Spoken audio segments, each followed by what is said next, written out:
There we go. Yeah, so we'll call the meeting to order at 6:35. Um, and then, yeah, we can start right away with the vice president update. So Rebecca, wanna go ahead and update on membership and any other business?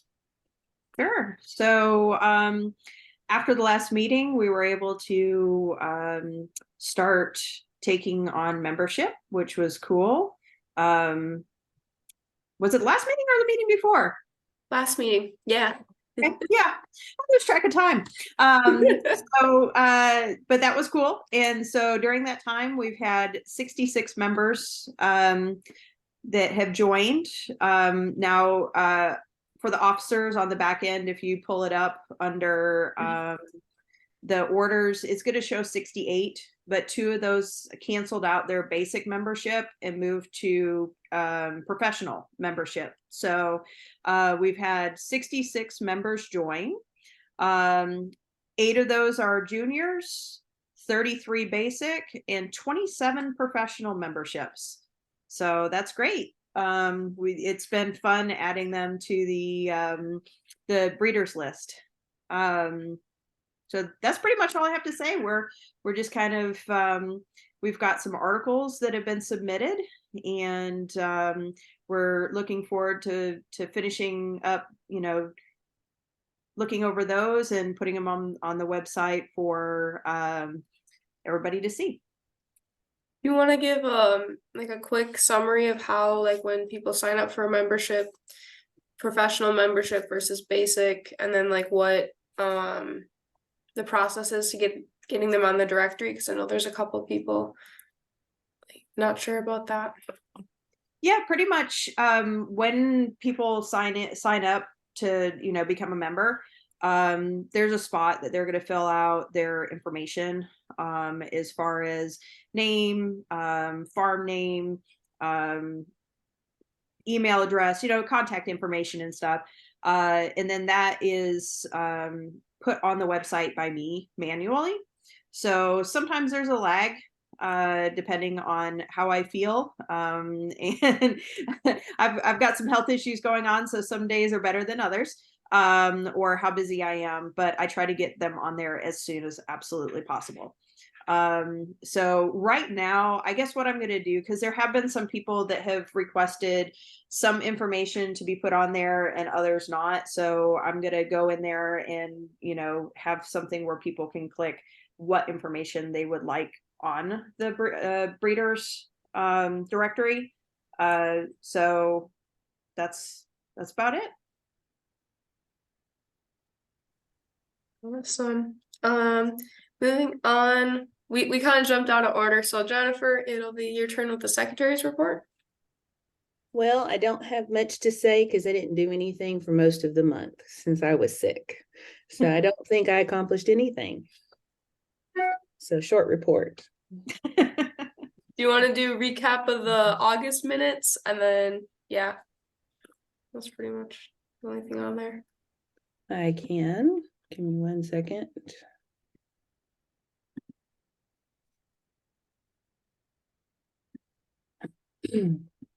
Well, let's see.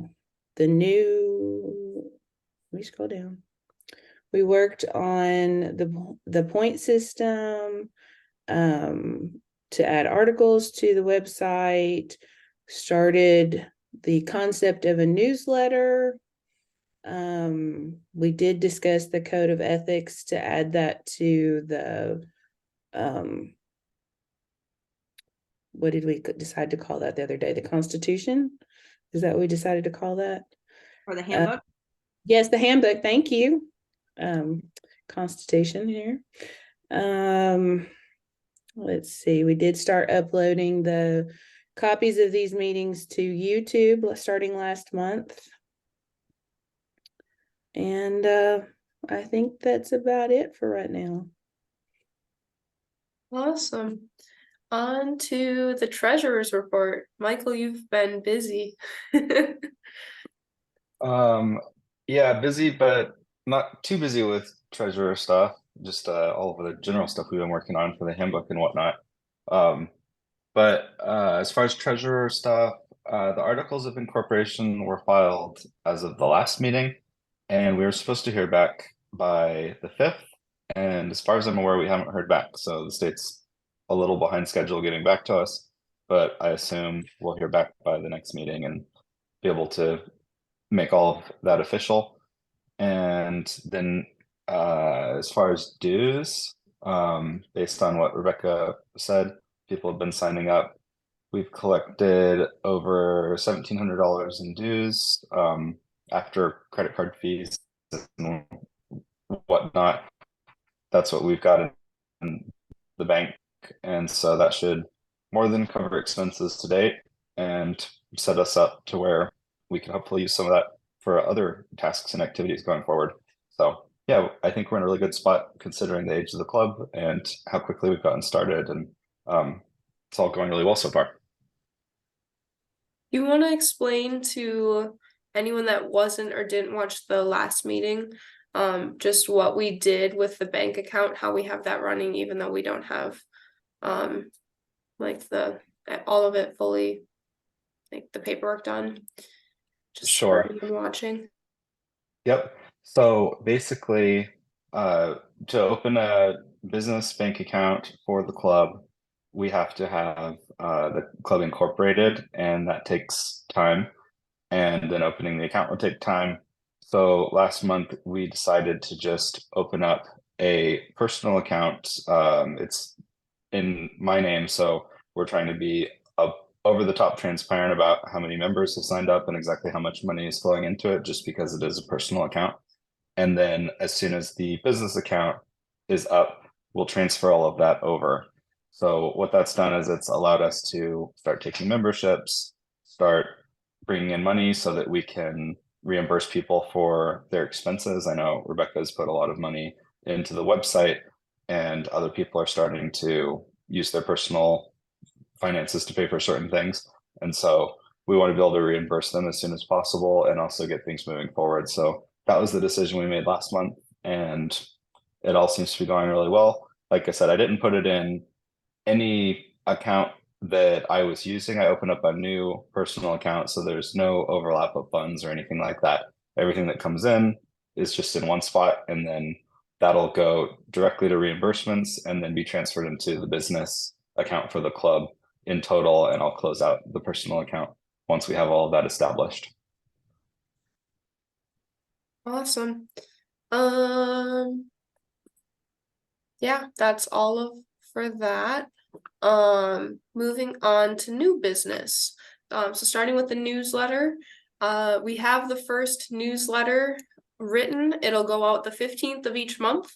One of the things we had talked about with officers doing, I can pull up what we have for the newsletter so far, I think. Oh no, it's not gonna let me have it on a double monitor, and sometimes it'll let me share it, sometimes it won't. But we had talked about doing a membership spotlight. So we'll have a form up on our website.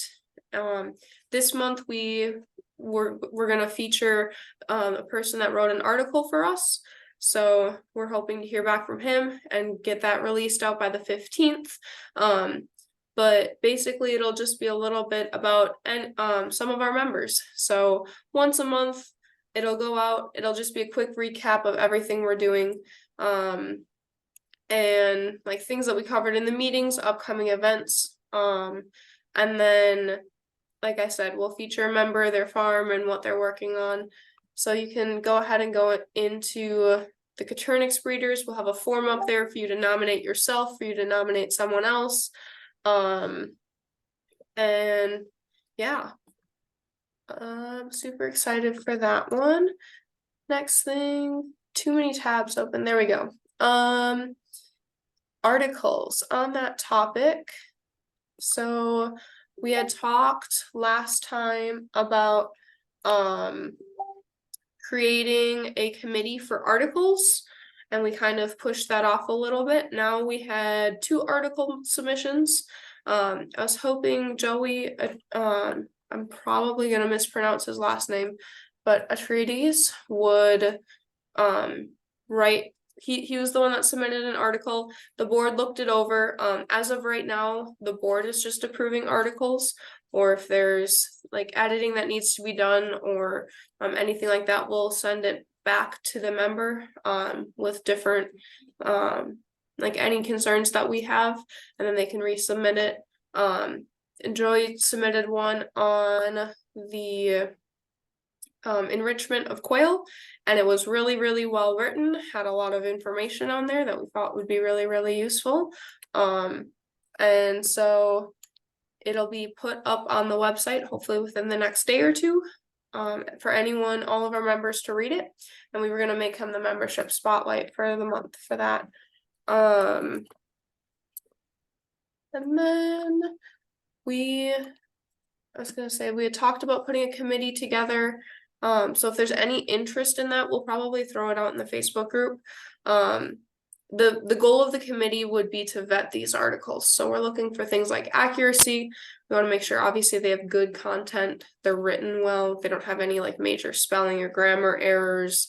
And then like they can go through and make sure that it's relevant. You know, they're not talking about guinea hens or something like that. They're keeping it on par to quail.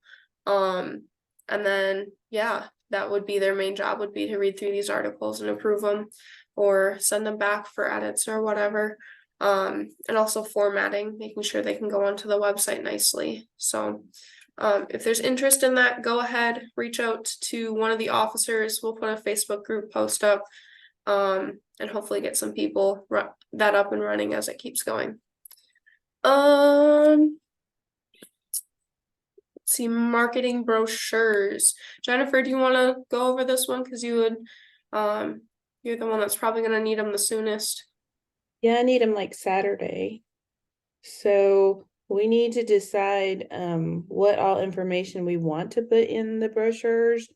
I'm thinking it doesn't need to be like super detailed information on a bird so much as more information on the club, the association, what we're doing, where we're going, the website, you know, push more of the association versus necessarily details on structure of a bird on the marketing brochures. Yeah, and we can definitely get, again, that could be another Facebook post. I know we put out a post a couple of weeks ago asking for just more graphics and designs. So if anyone has any designs that they made, or even images that they want that we could use for that, so just pictures of quail, go ahead and submit it or send it in or post it on the Facebook group, and let us know. We can use that to hopefully get some more of like the promotional stuff out there for when we go to that. Yeah, the next thing we have is junior membership parameters. We had talked, the officer team, we had a couple people sign up for junior memberships and just wondering what it all entailed. And the general consensus that the officers came up with, and obviously we can put it up for vote as well, was that junior memberships, anyone under 18 is obviously wouldn't be able to vote because it is a lot cheaper of a membership. They'd still be able to read the articles, show up to all of the meetings, have access to the Facebook group and everything like that. But we really don't have a good way to vet junior members, or like make sure they're still under 18. So we had talked about just making so like a junior member wouldn't be able to vote.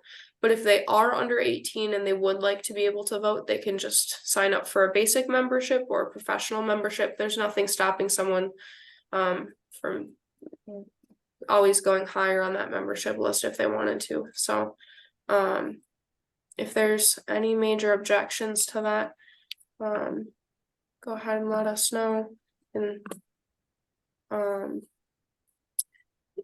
otherwise, People have asked, along with that, people have asked about juniors in the breeders directory, and would they be able to have a junior membership and be listed on the directory. And I think we decided in a past meeting that they would need to join up as a professional membership versus a junior. So just want to throw that into this meeting as well. Yeah, make sure it's clarified for everyone. Not listed on the agenda, but other thing that we wanted to go over was our code of ethics. So, the board reviewed it and we decided that we were actually going to expand it. And so we came up with, I think it's 4 pages for a general, operational handbook. So it includes, let me see if I can do this here. It should be loading. There we go. And I can load that up a bit more. But basically this will be, Michael wrote this up for us, and it goes over like our amendments, our officer conduct, our term limits. It's a lot like almost a subset of our bylaws. Financial responsibility in there, so going, how the funds are going to be used. So our annual report, so like our full financial reports with all of the exact totals. All of the membership benefits and all of that are going to be listed in the handbook, including what members are. And then the biggest thing that like we had kind of pulled over from the code of ethics was the code of conduct. So this will be posted up on our the Facebook page and on the website, and it'll be open for membership comment, and for discussion for things that need to be changed. Anyone can comment on there on things that they don't agree with, or things that they would like to change, or things that they particularly like about it. And then next meeting we'll do a full membership vote for anyone that attends the next meeting, to approve it or to veto it or to revise it. And yeah, so we've got both our membership code of conduct, our professional code of conduct, and so that this goes into a little bit more detail, misinformation, animal husbandry, things like that. And then at the very bottom, being removed from the directory, what would take. And then we had talked about, if the majority of the board agrees to remove a member, they can go and overturn that by getting the majority of people in a meeting, or 2/3 majority vote in a meeting, and they can overturn the board in there as well. So again, this will all be up for public discussion on the Facebook group. Any amendments, things that need to be changed on here. The other thing we had is, let me see. Are you guys seeing the goals of the first ACBA board page right now? Okay, awesome. It did switch over. So this one is our short-term goals. So things that we've done, we've formed the group, we've established the monthly meetings, we've elected the members, we're working on the articles of incorporation. I believe we have that, and we're just waiting on state permission. We have our bylaws and all of that published and accepted, and then we're working on establishing the operations. So just the bank account right now, we do have our principal location and our monthly schedule. We have our board member roles, that's all listed on our bylaws and in the website. We do have membership signups started last month, so that was a huge first step. And then we have our membership benefits on there, and then we're looking out into the next like 3 to 12 months, so out for a year, a little bit more. The breed standard draft, and I can do a quick update on that in a little bit. The website, we've definitely developed more into the website there with subscription capabilities. We do have the accounts, and we are able to collect fees on the website now. We're still expanding that to put articles on there. And then we're in the process right now of the association handbook. So that was one of the earlier things. So that again goes over like our election procedures, the board meeting, the members' procedures, like our general code of conduct and all of that. And then looking out into the next like 2 years or so, getting that breed standard really established, and getting feedback on that, as well as public comments, and finalizing it hopefully within 2 years. We're looking at about that 2 to 3 year mark for the breed standard, like finalizing that, and then online shows as well, continuing those and expanding those. And this will be again posted on the website for everyone to read. These were just goals that we had come up with as a board, and obviously we can add more on if needed. But yeah, some things we had hoped to accomplish and we did accomplish. It's amazing to me how much we've accomplished in such a short time.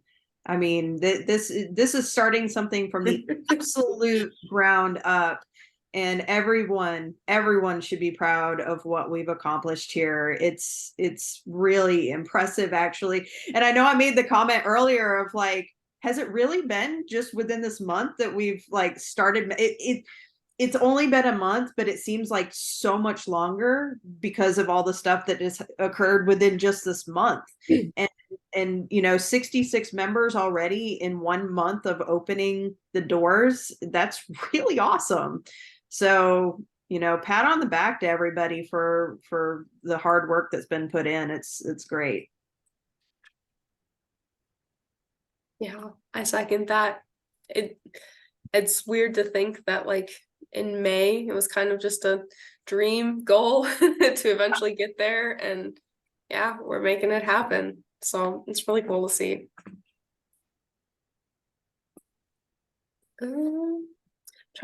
I think on the only other thing we had on there was on the agenda was a standard of perfection update. And that was pretty much covered in our goals. So it's gonna take a while. And we said that from the beginning. We want to make sure we do it right. We want to make sure we're doing everything that we can to make it accurate and as strong as it possibly can be. So right now we're in the stage, we're going through and we're working with a whole bunch of breeders, professors, people that are in the industry internationally, recognized for their birds and what they've been able to do for the quail industry. And we're hoping to get a couple of them together so that they can look through it and review it. We've already had a couple people look over it and give some really good feedback on things that we can do to revise it, before we send it out to obviously more people. And then as soon as we get that done, I'm guessing that's going to take several months yet, for them. Again, these are people that are very busy, and we're asking them basically out of the goodness of their hearts to look this over, and review it and give their feedback on it. So they're doing it in their free time. And obviously that'll take time. We'll get feedback, we'll keep revising it, we'll send it out to them. And once we get through that, we'll go on and we'll open it up to members, for feedback and comments. And that will take, again, several more months before we get to that point where it's open for members right now. I think where we had talked about, they're on the thing right now, there is the website. We're working with Tamara Roswell to see if we can kind of put her picture. She's got a confirmation guide that they use in Australia, to see if we can put that on the website, if we get her permission for that, for people to be able to see. And we had also talked about the pips and chicks, putting that one up there. I don't know if it is or not, for people to read through as well, just as a draft and not as a final thing. We also have an update from Kristen that I forgot to mention earlier. So we've got some more events coming up, which is huge. So she had reached out to a show in Wisconsin that I'm actually going to be going to next weekend, and they were more than happy to set up a booth for the ACBA. So we'll have a booth there, And let me see exactly what she had said. So an update on her just info for the displays. So the Northwoods Poultry Show in Athens, that'll be the 16th. The ACBA is getting a complimentary spot to display the birds that we would like to. So they've allowed her to bring a few birds. She'll be providing her own cage and have our own table and everything else that we'd like to put up there, so including brochures and things like that, and like tablecloths. And then the Wisconsin International Poultry Show in Portage, they're also giving us a complimentary outdoor spot by the 4-H food stand. All of the indoor spots are taken, as they did have a lot more vendors this year. Again, we'll provide our own table, but they will have coops that we can borrow. And regular vendor spots are usually $15 to $20. But it sounds like they kind of gave it to us this year for free, which is absolutely awesome. And she's hoping to make the next meeting. So yeah, she's been working with us a lot. Yeah, really sad she couldn't make it tonight, but that's kind of our update from Kristen. Jennifer, do you want to give an update on the show that you've got coming up?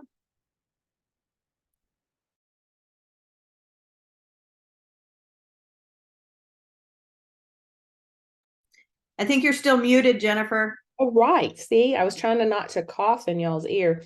So the show Saturday is the Green River Show. It's an APA chicken show, poultry show. And they offered me a table to promote the ACBA there. They didn't say if I could bring birds or not, so I'm gonna have to clarify that with them. But yeah, he was fine with it. Just couldn't put the birds in the show, but I could promote the association there.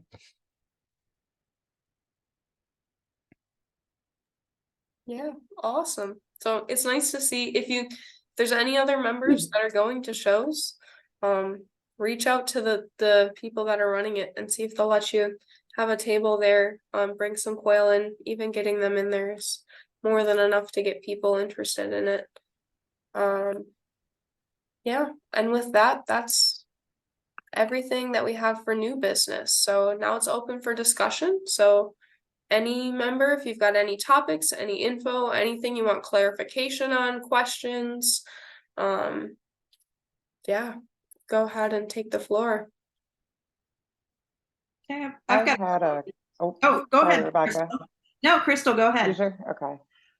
So I was looking over, and I know the website's new, but just a suggestion. Are any of you guys part of the American Rabbit Breeders Association? I know we're doing quail in this group, but sometimes there's crossovers. So ARBA's website, when they do the breeder directory, they have, like, you can search by state, like how we have, but they have the name of the farm or the rabbitry, and then they have the city, a website link, email, contact info, and then they actually show the different breeds. So like, silver foxes, Californians, so you can kind of pinpoint what you're looking for. I know there's not like a huge, well, I guess there is kind of a pretty big variety, but just put like jumbo standards, or if there's a certain color or something like that. Is that something that we could implement into the website with that? I definitely like the idea. Make sure I'm not muted. Okay. I definitely like the idea of adding the city. I think that's a really good idea, and I can implement that. Let me make note here. As far as the varieties, that's a little bit harder. And we can certainly talk about it, and if everybody wants it, I can implement it. But I know myself, I have about 40 different varieties, and it might be a little long to list on the website. And varieties change on a regular basis. I'll look at something and go, yeah, you're not my favorite. I'm going to use that cage space for something else, and I change it out, Right. which I'm sure other people do as well. But if we ever do somehow venture into other breeds of quail, which probably will never happen, but if we do, then that would definitely apply But doing something like standard, jumbo, bantam, that would be easy and something we could easily implement. Okay. Yeah, if you want like a reference point for like how they have theirs set up, I don't know the back end dealings of how to work the website, but it's arba.net. And then they have find a breeder, find a show up at the top tabs. So you can find where the shows are. You can then they have links, to how to sign up for the shows and all that. And they've got a lot of the breeder stuff on there too. Where is it? Is it just under? Let me see. Go to member resources. Yep. Member resources, and then find a breeder. Okay. I'll post that in there for everyone to see. I wasn't sure how to do that. There you go. It should be in the chat, so anyone can click on that and you can see it. I suppose we could also do a specializes in and not necessarily list every single thing that everybody carries. That would potentially work. Yeah, and there's a bunch of different things, printable forms. I mean, they've got a pretty extensive website, so if you want to just kind of click around and see like, oh, that'd be cool, we should do that on our. I'm not trying to make more work for you guys. I know you guys have been seriously busting tail on this. I apologize. No, any suggestions on how to make things better are always welcome. Absolutely. Absolutely. And I just have to say thank you for all your guys' hard work, because when I got into quail this year, I swear everybody was gatekeeping, and I just realized that just nobody knew enough to like help, because I wanted to know all the things. I wanted to get into the genetics, and I got very little response. And it wasn't at anybody's fault. It's just people were kind of learning as they went in the circle that I was in. And I was like, are they just hiding this information? Is there a group where I can go? Like, I need a list. Give me charts, somebody. Say the magic word and we'll let you in. Right. What's the password? But no, So I think I you're do absolutely appreciate right. A lot of times it's the blind leading the blind, and people don't answer because they don't know the answer. And I'll admit it to myself, on the, genetics and colors page, sometimes somebody will throw something up there and I'll be scrolling through, and a lot of times I'll answer right away, and I'll just keep on scrolling past some of those, be like, oh, that's one for tomorrow. Yeah.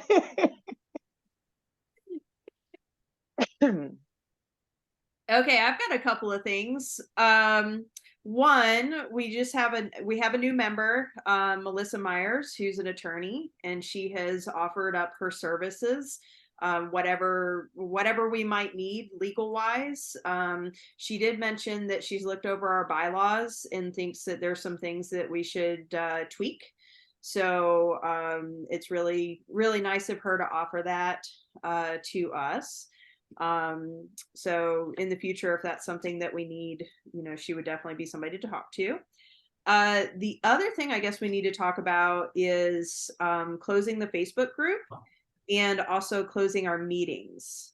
So I don't know what we're going to do as far as who comes to the meetings and how we're going to kind of keep track of that. I know that we're, posting them for everybody to see afterwards, but I believe our meetings are going to be private to just members. So I guess probably I need to move the meetings. I think there's a blurb on the homepage of the website. I guess I need to move that to just the members area where you can see like the meeting link.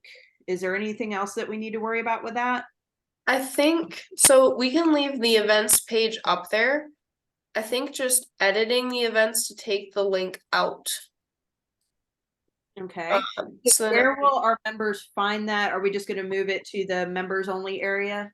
Yeah, I think if we just make a page on the members only area that's like just link, and that's all, like, because it's the same link every single month, that makes it super easy to get to. Everyone can see it. Yeah, I like the events up there so people can see, like, this is when we meet and where we meet and all of like the different shows and things like that too. So that staying public, it would be nice.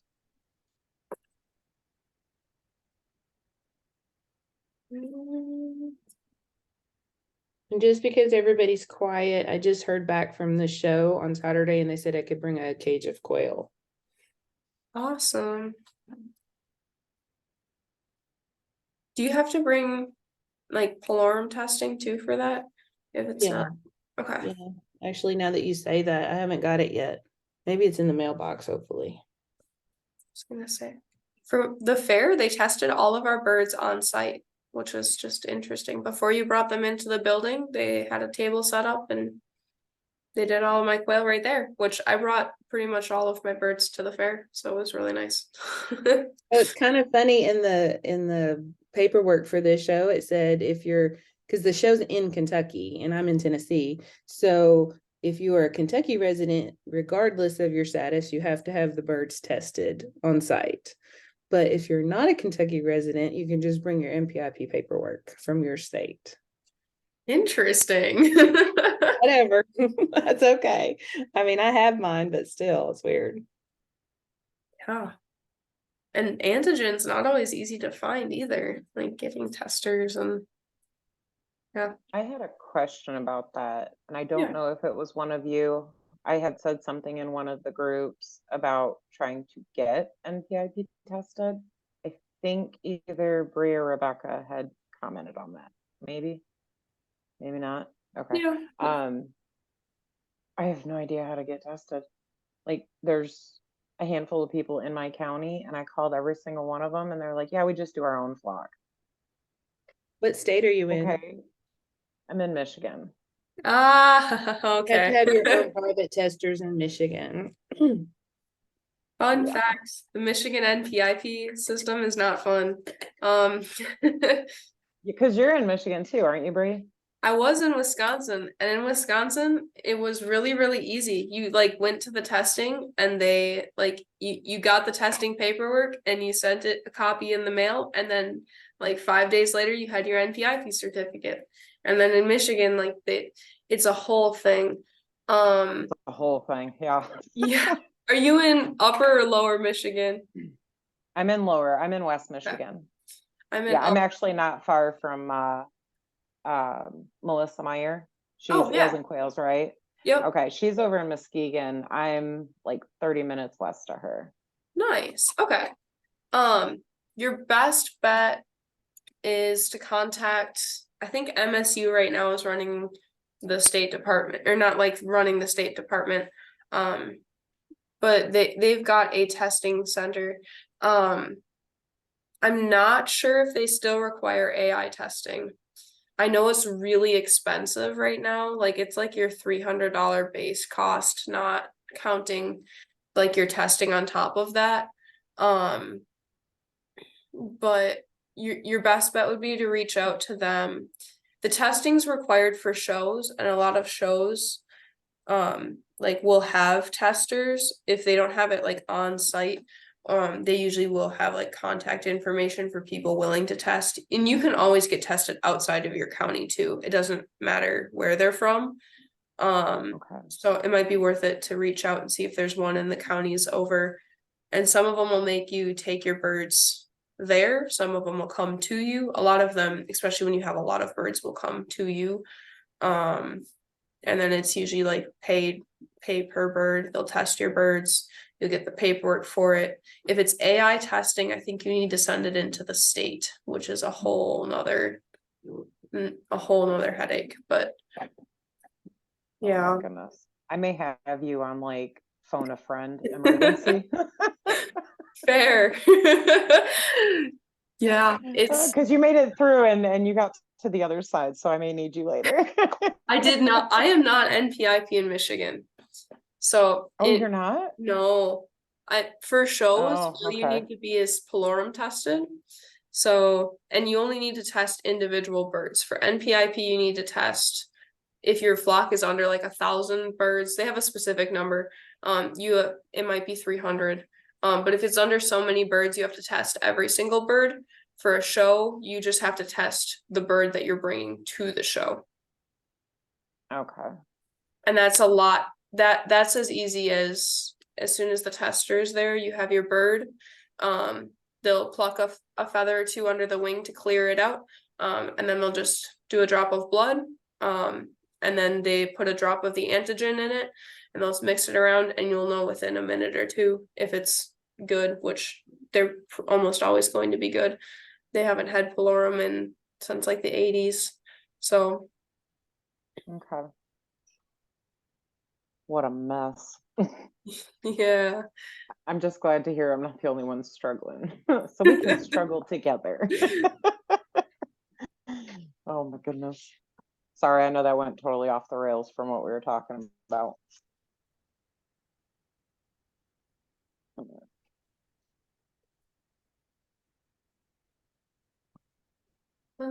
Yeah. Any other questions or people, thoughts, comments, topics?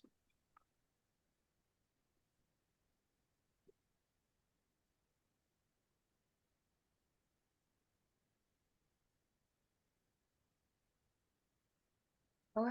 So if there's nothing else, we can adjourn the meeting. So we'll need a motion and then a second to close out the meeting. So someone can make a motion. Motion, we quit. For the day anyway. I'll second it. Okay. Meeting is adjourned. We'll see you guys next month and hopefully in the Facebook group. All right, Okay. bye guys. Sounds good. Thank you.